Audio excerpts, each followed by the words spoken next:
Hey guys, this video is brought to you by the brilliant OneFootball app. There is so much happening around the world of football right now, and it is so difficult to keep a track of everything. Well, OneFootball makes that very easy for you. OneFootball is my personal go-to app whenever I need to look up something about Chelsea, about Premier League, La Liga, Bundesliga, Serie A, Ligue 1. Everything is available out there. Every transfer rumor, information about every player, whatever you need is available on the OneFootball app. Please head into the link given in the description below and download the OneFootball app now.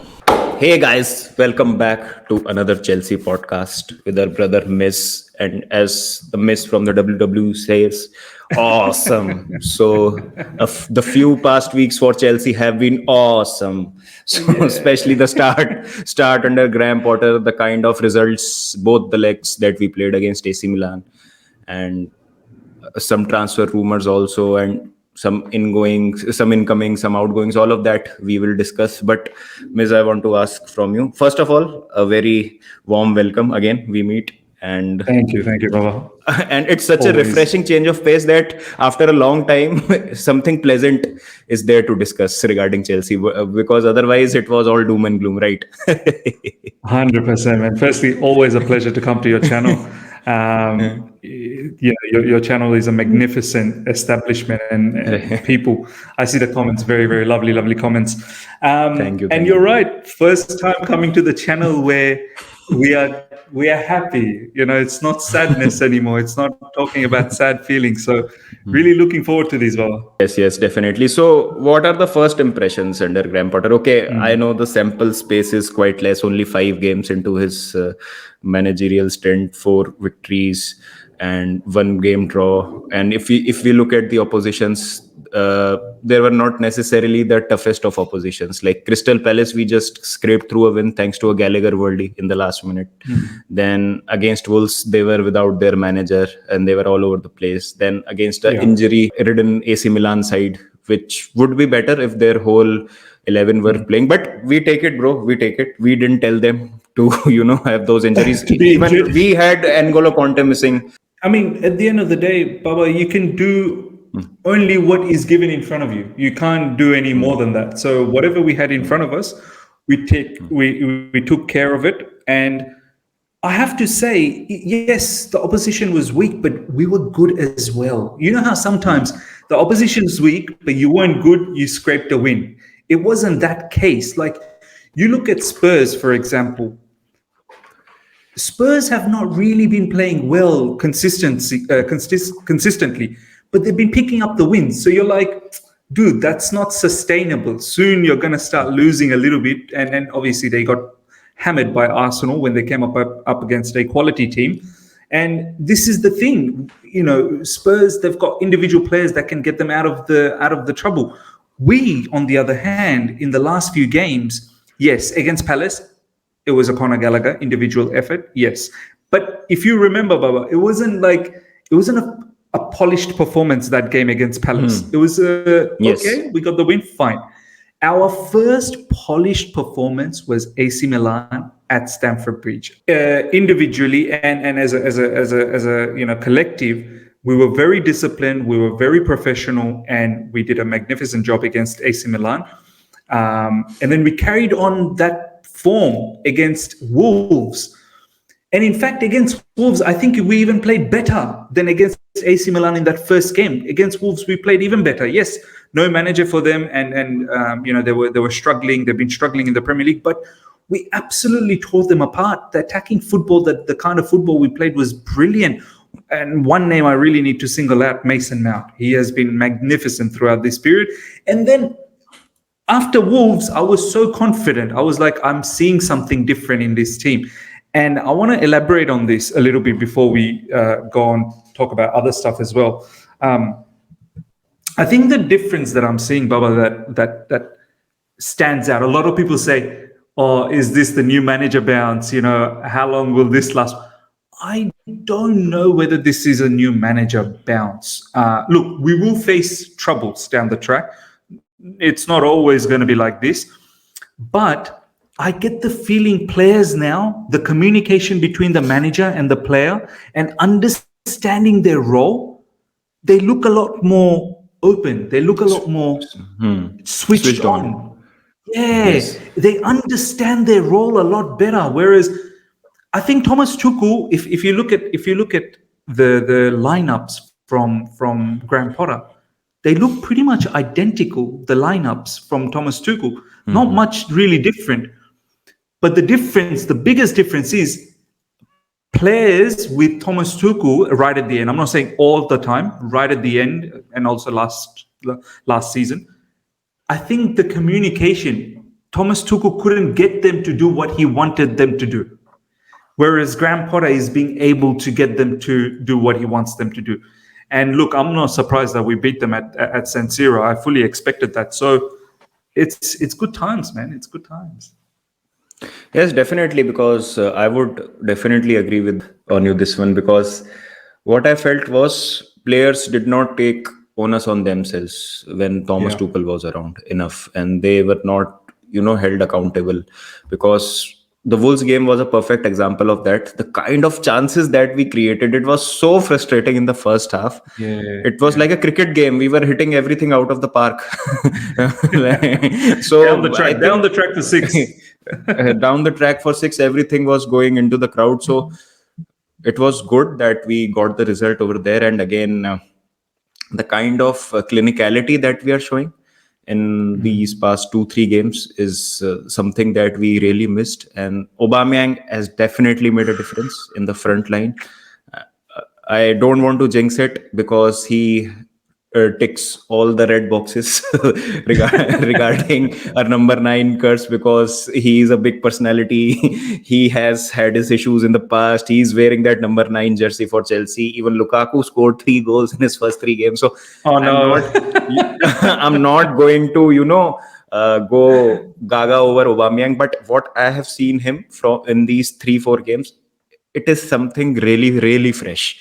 I am Yeah. seeing a forward who is aware, who goes for those half balls which are loose. Because Yeah. earlier, what used to happen was, if Werner was there, if Havertz was there, even Pulisic, we have tried in that false Yeah. nine role, or Lukaku, all of those players try to go into that half space, or used to, try to make those runs, and used to wait for either those crosses from the wings, or would depend on our number 6 like Jorginho, Kovacic, or Mason Mount, playing that midfielder behind those strikers to ping those balls into that space. What Aubameyang does is, he sometimes creates his own delivery. That what I feel like. He comes in into that pocket, he collects that ball, plays it to Sterling, then Sterling finds a way, gets Aubameyang back into the game, and hence we are creating He's that more chances. busy. Hence the He's more busy. he's more He's busy. more He's more busy. busy. Yes, he's more busy. So that is something that I really like about Aubameyang, and especially the approach and the switching on of the players on the field that you've said, the verticality in the game, especially because earlier it was sideways, sideways, sideways, sideways, sideways, sideways. Reece James cross goal, that's it. Earlier it was happening like that, but right now we have started to create something from the middle. So it is good, and I hope that it is not a short-term thing or something, which Yeah. happens for only 4 or 5 games, and then we are back to our old ways. Now, coming to a midfield, the guy who I have been very critical of lately was Ruben Loftus-Cheek. To be honest, I did not really rate him. I was saying that not just you, Baba. I think there's quite a lot of fans that feel the same way as you. That what space he's probably not going to be sticking around. He's probably going to leave. So it's not just you. Many people believed that maybe he's not Chelsea level anymore.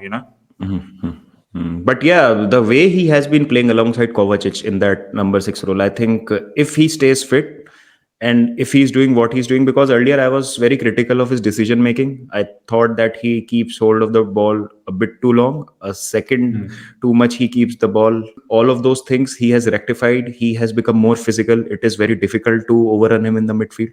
And he has always been good on the ball. He's a good driver of the ball. He's a good passer. Defensively, he's good because he's physical. He's a big presence. So the question is, if he stays fit, I think we have found a solution to our midfield problems. But coming to the midfield, now we'll talk about the N'Golo Conte issue, because the problem is, again, as we all know, he was about to make a comeback, but again that injury problem has resurfaced. He has suffered a setback, and that has set him another 4 or 5 game weeks behind of his return. And maybe before the I don't see him playing for Chelsea before the World Cup, and No, he I might don't even miss a think. game of. I'm not even sure whether he's going to make the World Cup. That is sad. That is sad because I think he has only played that one game against Spurs, and that was not the complete 90 minutes. I guess maybe some minutes at the in the Everton game. I don't really remember, but not 2 games he has played this season. Now there is a section of Chelsea fans who think that we should keep hold of Conte at all costs, Yeah. and there is this other half which I concur with, that now is the time that we should move on, and then that we should look for long term solutions. Because see, everyone loves N'Golo Conte. There is no denying that. He's a Chelsea legend. But the injury concerns are being too frequent, and I don't think it's worth to offer him a long term contract. What we offered him was pretty fair. 2+1 was pretty fair deal that we had offered him.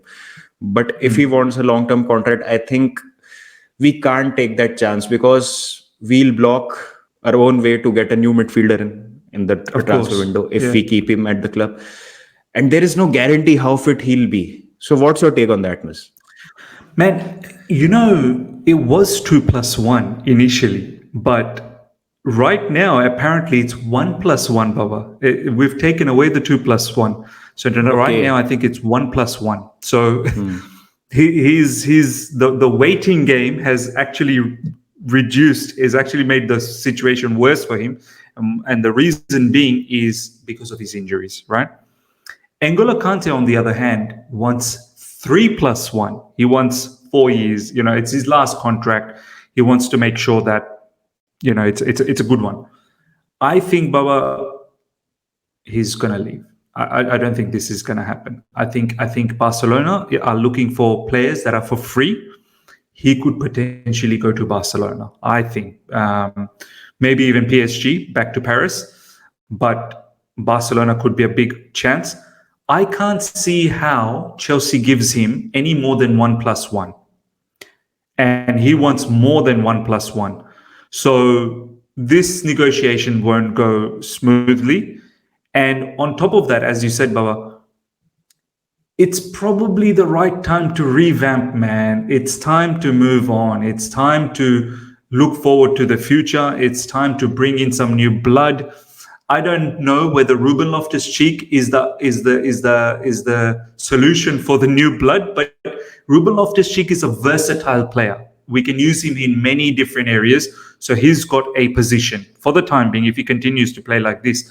But I'm more talking about us being linked with Jude Bellingham, Declan Rice, so on and so forth. I think one of these players will probably come to Chelsea Football Club, if not even maybe both. Who knows? I don't know. Todd Bowley, he's cooking up a meal. He loves a meal. He wants to enjoy all this meal everywhere he goes. He wants to eat. The man is very hungry. So it's time. And also, to put a spanner in the mix, Jorginho, his contract is coming to an end as well. Does he get a contract extension to his desire? I think Jorginho wants to stay at Chelsea Football Club, but is he going to stay, Baba, if it's just 1+1 or 2+1? Maybe he's looking for 3+1 as well, as his last contract. So potentially we could probably see 2 people gone. I think Conte will definitely leave. I think I don't see him staying, as you've rightly said, because it would be his last chance to leverage a big contract. And Yeah. then, given his injury record, I don't think many clubs will, take a risk to sign him later into his 30s. As far as Jorginho is concerned, I think I don't see Jorginho starting for us in the high intensity games, because it is now becoming too frequent of a case that he is being overrun in the midfield, or the midfield which presses or is physical. He is not able to keep up. So he can be used in that John Obi Mikel role, like when a player comes into the last 15-20 minutes to lock up a game. And he used to what Mikel used to do, like he locks up a game to get us a bit of a control to get those sideways passes, those back passes going, just to slow down the pace of the game. Yeah. We can use Jorginho in that role. By the way, I used to love Mikel a lot later on in his career, because when he left, I really admired his qualities. Like, oh, what we used to miss. People didn't realize how much Yes, he was for the team. He was yes. massive value for the team. We wouldn't have won the Champions League without Mikel, to be honest. Oh. The 2012 Champions League. Exactly. Yeah. So that's the contribution that Mikel had. So yes, coming back to the midfield options, I think you have mentioned Jude Bellingham. I think he might be attracted to go to a club like Man City, because I think Man City might move on from Gundogan next season. They might look to replace him. Then Real Madrid are in contention, because obviously Cruz and Modric Yeah, if he goes to Real Madrid, that's cheating. That is cheating. I mean, Camavinga, Tchouaméni, and Jude Bellingham. Oh my god! Valverde, and add Valverde into that, and that becomes a whole lot cheating, of cheating. difficult midfield to play against. And then there is this curious case of Liverpool also. You never know when they'll splash the cash. So if Liverpool are in the mix, they really want to sign a player, they get that player. Yeah. What I realistically feel is that we'll get Moises Caicedo from Brighton. That's what I feel. Like Caicedo He's is also a a very good football. player. He's a very good player. Yeah, he's a good player, and he perfectly fits into Potter's system. And it is all about Potter's recruitment also. I think a lot of it will depend on what kind of player he wants. But we all know the kind of craziness Todd Bowley has shown, and I don't know like what went behind the scenes, but Nkunku is apparently done. Fabrizio Romano has also reported that everything is done, just the contract remains to be signed, the personal terms and the fee and everything is agreed between the club and the player. So that's a good sign. We'll be getting a very, very dynamic forward. And the thing which I liked about a regime is that, okay, Timo Werner did not work out, you let him go. You gave him 2 seasons, it didn't work out for you. Bringing in Nkunku means that one of Pulisic or Havertz might leave, because we have room for so much players at the end, because we'll also have Hudson-Odoi. If he has a good loan spell at Leverkusen, then Potter might have a look at Hudson-Odoi also. Then there is a question of one big signing that will come to the end of the podcast that is making headlines around the world right now. So if we apply that logic in the midfield too, I think I definitely see a ownership moving on from Jorginho and Conte. The thing is, we have to look at the defense also, because right now, if we talk about Fofana and Koulibaly, okay, Fofana, Koulibaly, Thiago Silva. Thiago Silva, I don't know how much long he can go like this, because I would love him, to if he's like 50 years old and he plays like this, I don't mind, because the kind of Just game continue. that Just continue. you just continue. You take one year extension and you play till 45, 50, whatever you want, if you're playing like this. But what I feel is like you also mentioned in your video yesterday that what we are doing to Leipzig is borderline abuse. We got after their sporting director. We got Nkunku. Guardiol is someone that we are looking forward to. So how many signings you realistically see us doing, uh, given the fact that Nkunku is practically wrapped up? So how many midfielders do you see coming in? Because Jorginho and Kante both might leave. Then Thiago Silva, okay, 1 year extension. Then Chalobah, you put a lot of faith on. You get Levi Colwill back from loan, because it was Potter who wanted Colwill at Brighton. So how do you see all of this? Look, man, it's going to be busy again. Look, one player you didn't talk about is Hakim Ziyech. He's probably another one that's on the way out. Yes. And one more thing, just to add to this, we don't have a proper backup for Reece James at the wing back position at the right hand side. Exactly. So I think that is something where we should really be looking right now. 100% agreed. And Azpilicueta is not going to continue on forever. He will wrap up his career very, very soon as well. He'll go somewhere. It may be his last season with us. I know he's got 2-year contract, but it's potentially his last year, so we can redeem some money. Thiago Silva, I don't know, Baba. I get the feeling he may stay one season, but I have this feeling for some reason, maybe after the World Cup, he may just.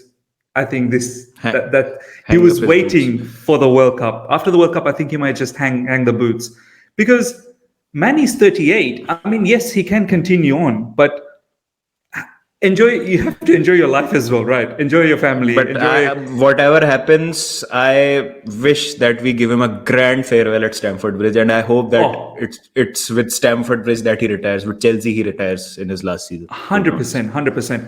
I feel he was saying that because they asked him recently that, what do you think about Chelsea contract extension? And obviously he's going to say, look, I'm not thinking about that at the moment. I'm thinking about the current season, World Cup coming up. But I feel he was waiting for this World Cup because Brazil, big opportunity to win the World Cup. He's really looking forward to this. Obviously, Argentina with Messi, big favorites as well. I have the feeling he was really preparing his body for this one last World Cup. And after this World Cup, I think he might just shut up shop, might just play for one more season. We'll see what happens. But either way, as you said, if he wants to continue on at Chelsea Football Club, give him a lifetime 1 year contract, continue on, brother, until you want to part ways with us. But there will be a time, obviously, we need to start thinking, and this is where Vardiol comes into the conversation. Wesley Fofana, yes, that was a broken leg, so really can't have a go at him and call him injury prone. I don't think you can do that. This one, once again, more of a knee issue, falling like awkwardly on his knee. So unless and until I start seeing that he's picking up muscle injuries and this, that, the other, then I'll be a bit critical about Wesley Fofana, whether he's injury prone or not. But for the time being, I think it is what it is.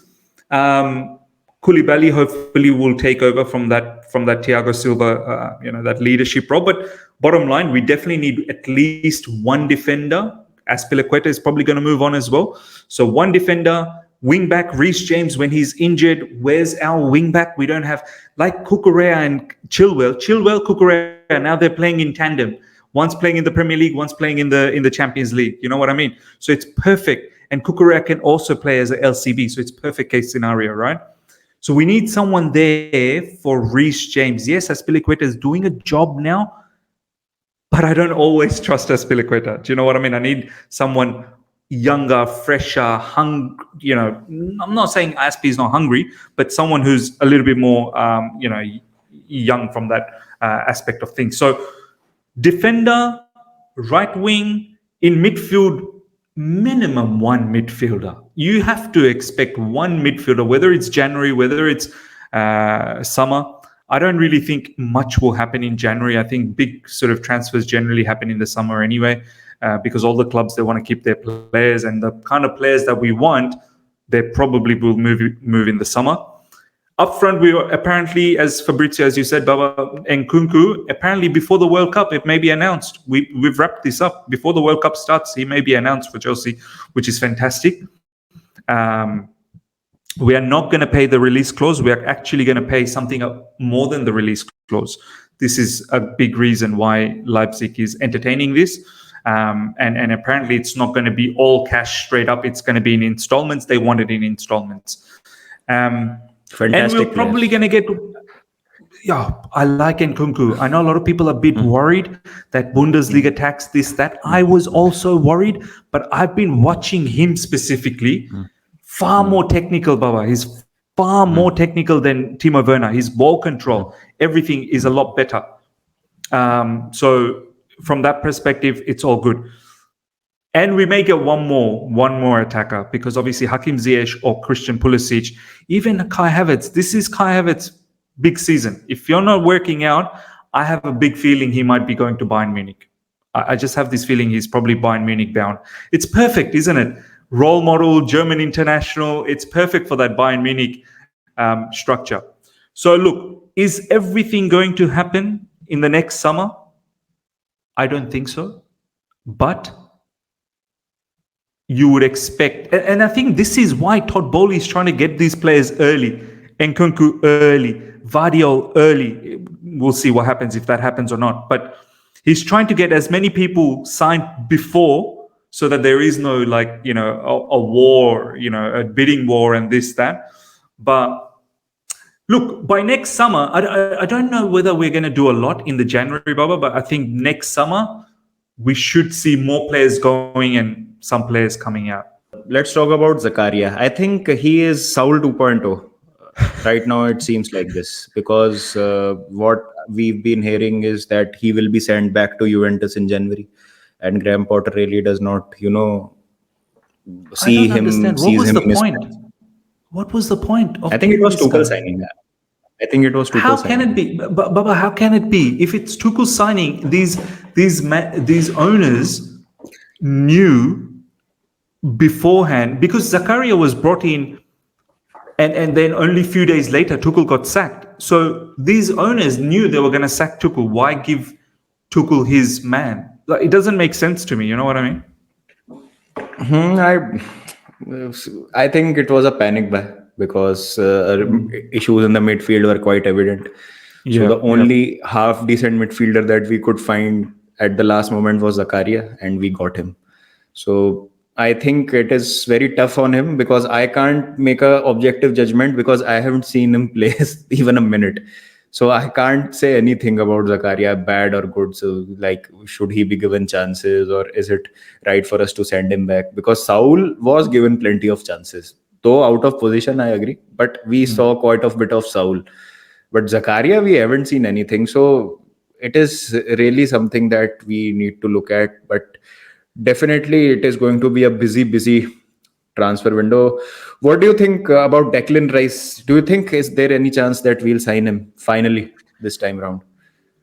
As much, I don't know about you, I've never advocated for Declan Rice. Like, I've always had feelings for other, like, I'm like, I don't know about his ball playing ability. And for me, in a possession-based team, you have to be looking for the ball a lot more. You have to be a lot more busy from the back in terms of build-up, and your passing quality has to be a lot better. But, lately I've been thinking that, yeah, there's probably a lot worse players than him. He's probably one of the better defensive midfielders in the Premier League. Let's be honest. Yeah. And on top of that, Baba, this guy, he wants to join Chelsea, man. He is desperate. He wants Chelsea Football Club.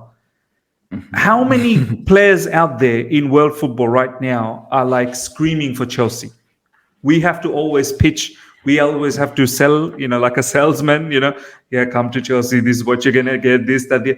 This guy literally, he's putting it like, I want to come back. He's only dreaming about Chelsea Football Club. So that's a tick mark, wanting to play for the club so badly. Look, I think there's probably a high chance, man. There probably is a high chance. And the way Todd Bowley, I think he likes the English sort of background, and Chelsea obviously being an English team and having that English contingency. Jude Bellingham as well, English background. Declan Rice, he's giving long-term contracts to Reece James, possibly for Mason Mount as well. There's a high chance, but I think, and someone like Graham Potter could take Declan Rice to the next level, maybe. I don't know. So, and he's now coming to a situation at the end of this season. He'll only have 2 more seasons left at West Ham, and he has categorically denied taking a new contract from them several times. So now West Ham will be forced to sell him at the end of this season, because they will need to make some money out of him. They can't let this guy go out on a free at the end of a couple of seasons later. I think there's a big chance, man. I think there's a big chance this could potentially happen. Let's see. It's going to be a very interesting, I think, not couple of months in the summer transfer window, but from now on till the summer transfer window, I think the next year, 10 months or so are going to be very interesting as far as What's your feeling? What's your feeling about Declan Rice? I really love the guy, to be honest, Yeah? because I think he is a kind of a midfielder which will allow us to play in a single pivot if we are to get in a back four. And there is this rare breed of midfielders that is dying, apparently. I don't know why. because there are very few midfielders left which allow you to play in a single pivot, and Declan Rice is one of those midfielders. And given our brilliant record with injuries, he can also play as a centre back in a back three. So, He can. so that is why I want Declan Rice. So, and obviously Chelsea, born and brought, best friends with Mason Mount, has been flirting a lot with the club. So he ticks all the right boxes, as you've said. So you rather get someone who wants to play for the club than someone who acts, who will treat you as a stepping stone. And talking about stepping stone, one signing coming to the end, last part of this podcast. I'm sure every one of you must have, heard that Kylian Mbappe is willing to eat a big chunk of his own contract. He's willing to buy himself out of that contract and is willing to make himself free for the clubs around Europe. Now, Real Madrid have not publicly spoken, but yeah, there are signs like Florentino Perez, while signing an autograph for a fan, when a fan joked with him that please don't get Kylian Mbappe now. So Florentino Perez replied, the poor guy will regret it. And all of those things, the kind of noise that we are hearing. So right now we assume that Real Madrid for now is not happening. Because if Real Madrid are even 1% willing to get him, he'll go there. There is no questions asked. But if, and it's a big if Real Madrid are not in the race, who are the potential clubs that he can go to? This is the big question, isn't it? Who are the potential that makes clubs? our club a very interesting proposition. It makes our club a very interesting proposition. When you look at who are the clubs who can potentially get Kylian Mbappe, Chelsea's name has to be one of the big contenders. I mean, Man City, of course, can get anyone they want, but they won't. They've got early Haaland. So why get also Kylian Mbappe, who, I don't think fits that whole situation. You can't have two main men in a single team. One has to play the second fiddle. Exactly. And Kylian Mbappe already not enjoying playing second fiddle at PSG because he's upset. First of all, I have to say, which brother gets upset of having Neymar and Messi as their partner? You have got to be from a different planet, Kylian Mbappe. You are not from Earth, because every individual, every player out there dreams about playing alongside Messi and Neymar. It's crazy. It's crazy. You're willing to leave. Anyway, that's a separate situation. Man City, you can rule them out. Liverpool, what type of wages are you going to give Kylian Mbappe? I don't think you can give that level of wages. The way Liverpool are going, I don't see them qualifying for the Champions League. And that's the other factor. They're not in good form. And I think they've spent a lot of money on Salah's wages. Salah is now getting the most. They've gotten Nunez also. Yes. They've gotten Nunez, and I don't know whether they're going to be able to do something ridiculous like that. Real Madrid, as we've already touched on, that pretty much leaves, I don't know, Bayern Munich. I don't think Bayern Munich ever does things like that. Bayern Munich never blows their budget. Italy is out of the question. Italy, they're bankrupt. This guy will only make them even worse. They'll liquidate forever. So it leaves Chelsea. And I'll tell you, not just financially, Chelsea can do this. Todd Bowley, ever since he's taken over Chelsea Football Club, superstar marquee signing. He's been chasing Ronaldo. For Todd Bowley, it's not just a game of football, it is business. He wants to make sure that there is a lot of money, which is fair. Which is fair. 100% it's fair. At the end of the day, it can't just be about football. It has to be about the guy money. Has spent 5 billion pounds in close to exactly. Region of 5 billion pounds. This club is going to have to generate revenue, right? And this is a big factor. And bringing in a superstar, the level of, it's not just with the merchandise. Sponsorships come running at you. TV rights, more matches get televised worldwide. where you're going to be now earning more money.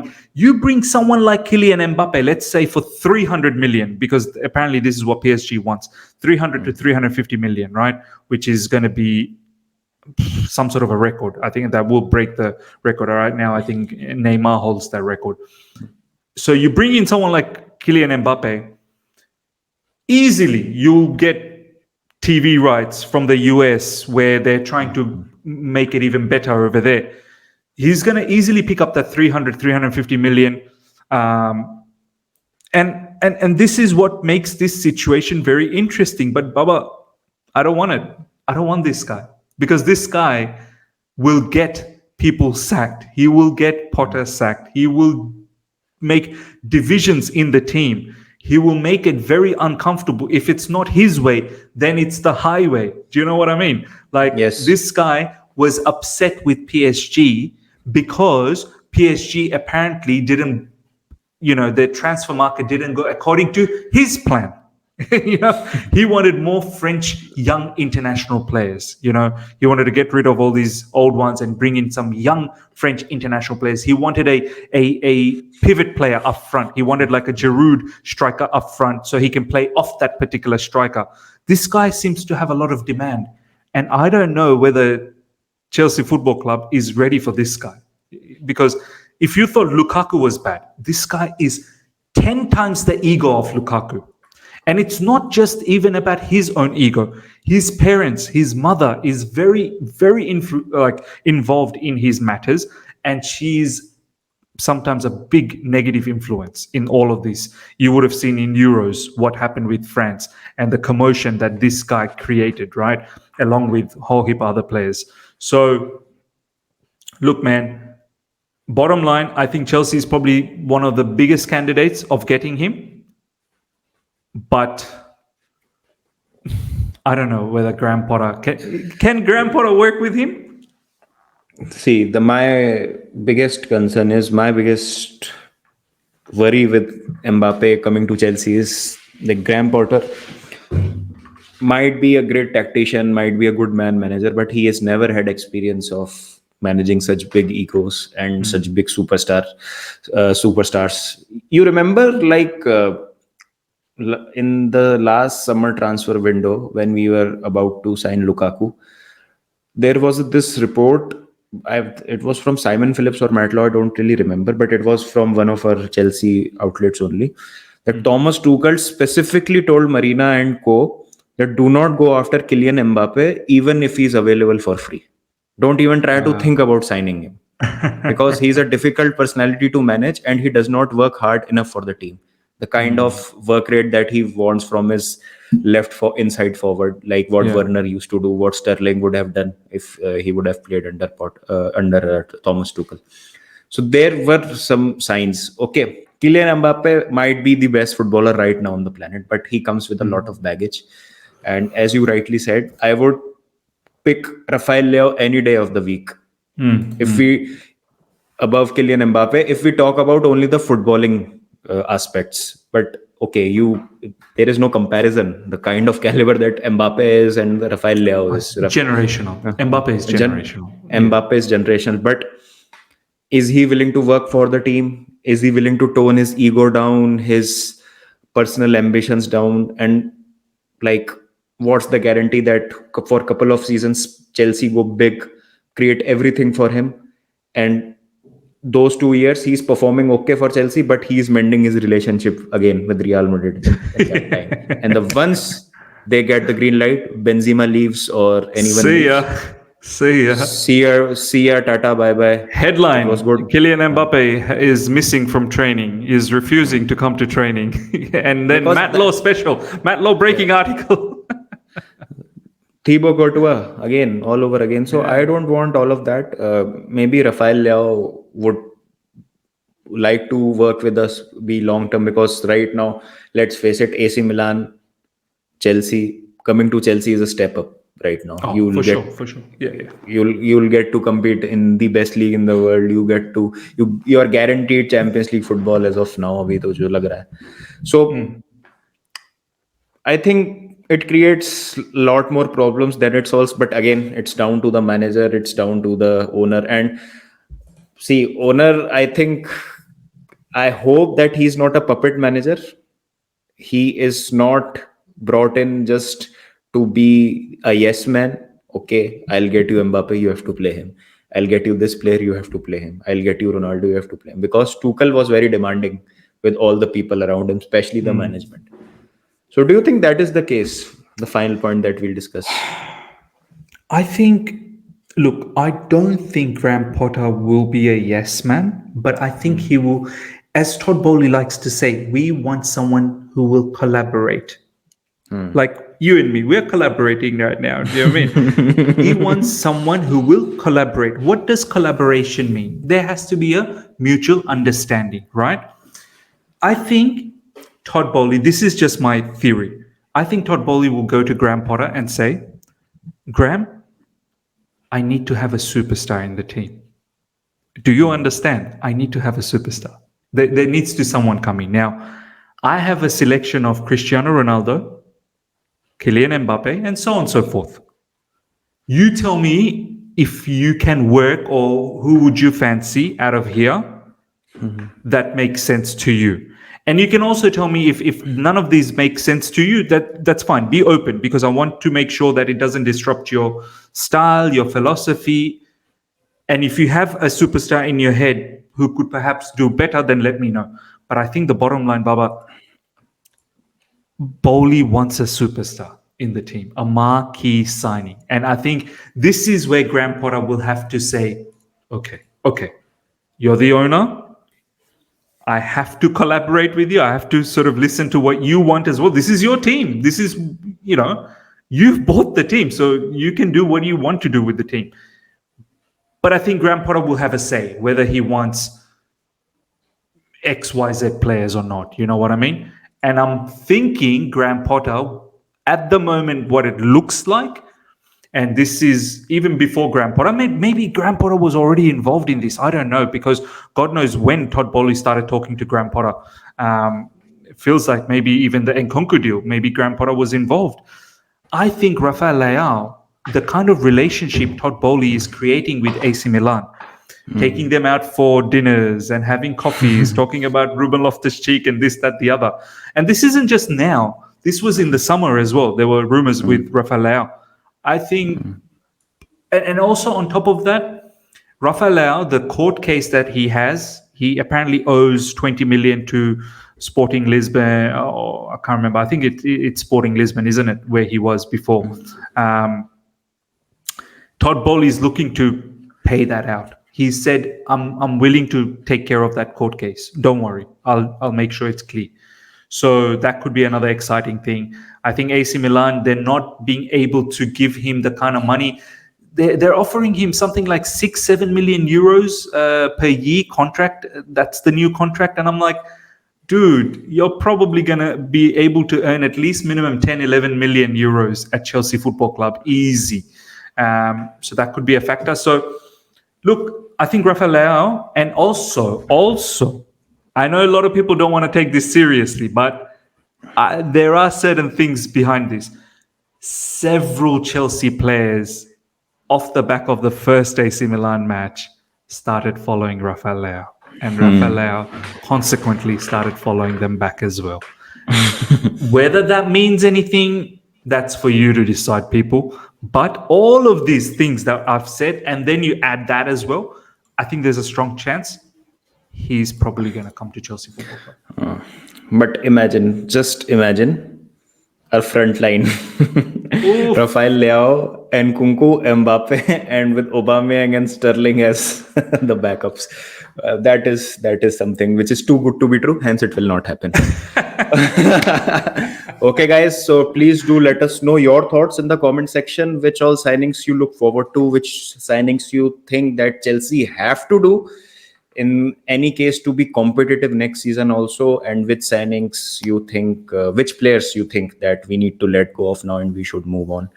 Please do check the other side of the coin, Mrs. channel. It's a brilliant Chelsea content channel. I really look forward to every morning seeing Mrs. content, which helps me to keep up with all that is happening around Chelsea. There's so much that... Can I add something, yes. Baba?